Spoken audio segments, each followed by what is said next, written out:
ትሬዲንግ ላይ ትሬደሮች የሚጠቀሟቸው የተለያዩ አይነት ቱሎች አሉ። ከነዛ ቱሎች ውስጥ በዋነኛነት የምናገኘው ትሬዲንግ ቪው ይባላል። ይሄ ፕላትፎርም በስልካችሁም በኮምፒውተርም አክሰስ ማድረግ ትችላላችሁ። በዋነኛነት የሚሰጠው ጥቅም ምንድነው? ቻርቶችን አናላይዝ ለማድረግ ነው የሚጠቀሙበት።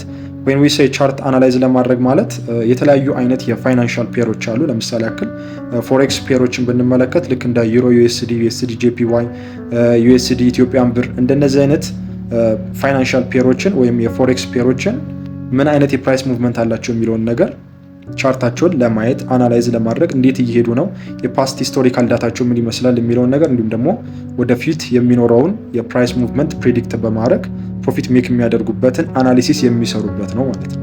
ከዛም በተጨማሪ ደግሞ የትሬዲንግ ወይም ትሬድ ለማድረግ የምጠቀሙባቸው የተለያዩ ብሮከሮች አሉ። ከነዛ ብሮከሮች ጋር ሊንክ ማድረግ ይቻላል። እዛው ቻርቱን ትሬዲንግ ቪው ላይ አናላይዝ አድርጋችሁ ቻርቶቹን ትሬዶችን በቀላሉ ማድረግ እንድትችሉ ያንን ኦፕሽን ይሰጣችኋል ማለት ነው። ከዛም በተጨማሪ ሌሎች ፊቸሮች አሉት። ኒውሶችን ማግኘት ትችላላችሁ። እንዲሁም ደግሞ የተለያዩ አይነት ስትራቴጂዎችን እንዲሁም ደግሞ ኢንዲኬተሮችን ኤዲት አድርጋችሁ ኮድ አድርጋችሁ እዛው ላይ ዲዛይን ማድረግ እንድትችሉም የሚያስችል ፊቸሮች አሉት። ከዛም በተጨማሪ በጣም ብዙ አይነት ፊቸሮች አሉት።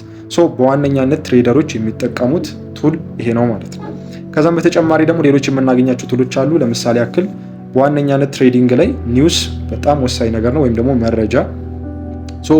የትኛው ፔር ትሬድ ስናደርግ ኮንሲደር ማድረግ የሚገቡን ነገሮች አሉ። ለምሳሌ ያክል እነዛን ፔሮች አፌክት የሚያደርጉ ዜናዎች በሚወጡበት ጊዜ እነዛ ፔሮች ላይ የተለያዩ አይነት ሙቭመንቶች ይኖራሉ። እነዛ ሙቭመንቶች እኛን አፌክት ሊያደርጉን ስለሚችሉ ቀድመን ማወቅ ይኖርብናል። ያንን መረጃ ደግሞ ለማግኘት ምን ያስፈልገናል? የሆነ ቱል ያስፈልገናል። ያ ፕላትፎርም ደግሞ ፎሬክስ ፋክተር ይባላል። ብዙዎቹ ትሬደሮች የሚጠቀሙበት በየትኛው ሰዓት ላይ ኒውስ ይወጣል፣ ባንክ ሆሊዴይ መቼ ይኖራል የሚለውን ነገር እያንዳንዱን ነገር በካላንደር ደረጃ እናንተ ወደፊት ያለው የሚፈጠረውን ነገር ማየት ትችላላችሁ። ዊክሊ መንዝሊ የሚኖሩትን ኢቨንቶች መከታተል ትችላላችሁ። በየትኛው ሰዓት ላይ ምን አይነት ኒውስ ሃይ ኢምፓክት ኒውስ ነው ወይስ ሚድል ኢምፓክት ነው ያለው ወይም ደግሞ ሎ ነው ኢምፓክቱ የሚለውን ነገር እዛው ላይ አናላይዝ ማድረግና ትሬዶቻችሁን መውሰድ ትችላላችሁ ማለት ነው። ትሬድ ከማድረጋችሁ በፊት እነዚህን ነገሮች ቀድማችሁ ማወቃችሁ ሪስካችሁን እንድትቆጣጠሩትና ቤኔፊታችሁን ደግሞ ፕሮፊት ሜክ የምታደርጉበትን ነገር ቀድማችሁ ኮንሲደር እንድታደርጉ ያስችላችኋል ማለት ነው።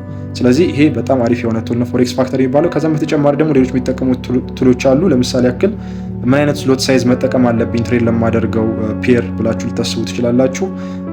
ያንን ነገር ካልኩሌት ለማድረግ የሚጠቀሟቸው ቱሎች አሉ። ፖዚሽን ሳይዝ ካልኩሌተር የሚባሉ ልክ በዋነኛነት አላማው ምንድነው? ምን ያህል ሎት ሳይዝ መጠቀም አለብኝ፣ ምን ያክል ነው ካፒታሊን ሪስክ ማድረግ ያለብኝ፣ ምን ያህል ቴክ ፕሮፊት መውሰድ አለብኝ ከዚህ የሚለውን ነገር ኮንሲደር ማድረግ ከፈለጋችሁ እነዚህን ካልኩሌተሮች የፖዚሽን ሳይዝ ካልኩሌተር የሚባሉትን መጠቀም ይኖርባቸዋል ማለት ነው። ይህንን ፊቸር የሚሰጣችሁ ደግሞ ፕላትፎርም ማኤፍኤክስ ቡክ የሚባል አለ። ሌሎችም በጣም ብዙ አሉ። ይሄኛውን እንደ ፖዚሽን ሳይዝ ካልኩሌተር መጠቀም ትችላላችሁ። በኮምፒውተራችሁም በስልካችሁም አክሰስ ማድረግ ትችላላችሁ። ይህን ይመስላል። ሌሎች በጣም ብዙ አይነት ቱሎች አሉ የሚጠቀሟቸው፣ ግን ዋና የሚባሉት እነዚህ ናቸው። ለምሳሌ ያክል ብሮከሮች አሉ፣ የተለያዩ አይነት ብሮከሮች፣ ኤችኤፍኤም አለ፣ ሌሎችም የተለያዩ ብሮከሮች አሉ። ከዛም በተጨማሪ ደግሞ የተለያዩ ኒውሶችን ቼክ የሚያደርጉባቸው አሉ፣ ፔይድ የሆኑ እንደ ብሉምበርግ። ከዚህም በተጨማሪ ሌሎች አይነት አሉ። በዋነኛነት ግን ቢጊነርም ከሆናችሁ እነዚህን ማወቅ ይኖርባቸዋል ማለት ነው። እንደነዚህን ጠቃሚ ቪዲዮዎች እንዲደርሳችሁ ፎሎ ማድረግ እንዳትረሱ። ይመቻችሁ።